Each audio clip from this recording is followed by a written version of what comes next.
आज हम बात करने वाले हैं इनर इंजीनियरिंग बाय सदगुरु बुक समरी। हमें इनर इंजीनियरिंग की जरूरत क्यों पड़ती है?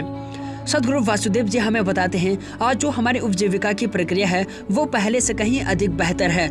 आज हम साल भर की चीजें सुपरमार्केट से खरीद सकते हैं, वो भी बिना घर से बाहर निकले। पहले राजा महाराजा के लिए जो चीज दुर्लभ थी आज वो आम इंसान के हाथ में है, लेकिन उसके साथ ही हमने बहुत सारी जटिलताएं क्रिएट कर ली है, बहुत सारा तनाव हमने क्रिएट कर लिया है, क्योंकि हजारों साल पहले हमारे पूर्वज इतने खुश थे जितने आज हम नहीं हैं। हजारों सालों से हमारी ये समझ है कि हमने बाहर की स्थितियों को ठीक कर लिया तो हमारे अंदर की स्थिति भी ठीक हो जाएगी, लेकिन सदगुरु कहते हैं जो तरीका हजारों सालों से कारगर सिद्ध नहीं हुआ वो आगे कैसे कारगर सिद्ध हो सकता है। सदगुरु कहते हैं अब समय आ गया है अंदर की स्थितियों को ठीक करने का, यानी कि इनर इंजीनियरिंग का। वो कहते हैं कि इसके लिए हमें सिर्फ एक काम करना है, अपने डायरेक्शन में थोड़ा सा चेंजेस लाना है।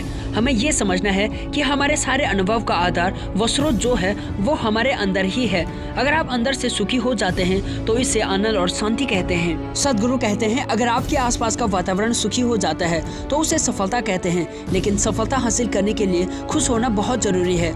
मनोवैज्ञानिक आधार पर अगर हम अंदर से खुशी हो जाते हैं तो हमारी क्षमताएं कई गुना बढ़ जाती हैं। अगर हमें भोजन का आनंद लेना है तो हमें अंदर से खुश होना होगा। अगर आपको अपने परिवार और परिजनों का आनंद लेना है तो पहले आपको अंदर से ही खुश होना पड़ेगा। सदगुरु कहते हैं खुशियां ही कोई अंतिम उद्देश्य नहीं होता है या अंतिम लक्ष्य नहीं होता है, ये तो काम को शुरू करने से पहले अनिवार्य होता है।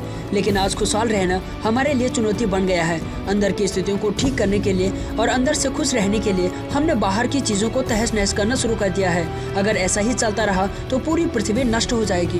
जिम्मेवारी की स्वतंत्रता को समझें। आज आपको ये एहसास करना होगा जो आप कुछ भी हो या जो कुछ भी नहीं हो वो सिर्फ आप अपनी वजह से ही हो। हम ही अपनी जिंदगी के क्रिएटर हैं, इसलिए सबसे पहले तो हमें इसकी जिम्मेवारी लेनी होगी अपनी लाइफ की। तो आपको ऐसा क्यों करना है? क्योंकि जब आप जिम्मेवारी लेते हैं तो आपके पास स्वतंत्रता आती है। उस परिस्थिति में निपटने के लिए बहुत सारे ऑप्शन आपके पास आ जाते हैं। अगर हम जिम्मेवारी नहीं लेते तो हमारे पास कोई ऑप्शन नहीं बचता सिवाय दूसरों को दोष देने के या फिर गुस्सा करने के। जब हम गुस्सा करते हैं तो हम अपने शरीर में विष पैदा करते हैं, हमारा शरीर पूरी तरीके से विषैला हो जाता है। हम गुस्सा इसलिए करते हैं क्योंकि हम मानते हैं कि हमारा मन जो डिस्टर्ब हुआ है वो तो किसी और की वजह से हुआ है। फिर हम दूसरों को सुधारने के चक्कर में लग जाते हैं। दूसरे लोग कभी भी नहीं सुधरते हैं क्योंकि वो हमारे कंट्रोल में नहीं होते हैं, लेकिन हमारे मन की स्थिति ही हमारे कंट्रोल में होती है। इसलिए हमें सबसे पहले जिम्मेवारी की स्वतंत्रता को समझना होगा। अगर हम हमारी जिंदगी की जिम्मेवारी लेते हैं तो हम स्वतंत्रता का अनुभव करते हैं। फिर बहुत सारे ऑप्शन हमें मिल जाते हैं उस पार्टिकुलर सिचुएशन से बाहर निकलने के लिए। इनर इंजीनियरिंग योग विज्ञान को समझिए। हमें योग विज्ञान को समझना होगा क्योंकि हमारी क्षमताएं असीमित होती हैं। ये हमें योग विज्ञान सिखाता है। योग विज्ञान हमारे अंदर की स्थिति को वैसा ही रखता है जैसा हम उसे रखना चाहते हैं। जब अंदर की स्थिति में तालमेल आ जाता है तो हर चीज बहुत खूबसूरत तरीके से काम करने लगती है। तब हमारी सर्वोत्तम क्षमताएं प्रकट होने लगती हैं। सदगुरु कहते हैं ये सब हमारे मानवीय गुण हैं। हम इंसान रहते ही ये सारे प्रेम, शांति और आनंद महसूस कर सकते हैं।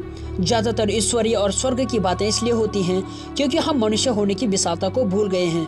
योग हमें महामानव नहीं बनाता है, वो सिर्फ हमें ये एहसास कराता है मानव होना ही अपने आप में महानता है। योग विज्ञान के अनुसार हमारे पास 5 शरीर होते हैं। वास्तव में हमारा शरीर इस दुनिया की सबसे अद्भुत मशीन है।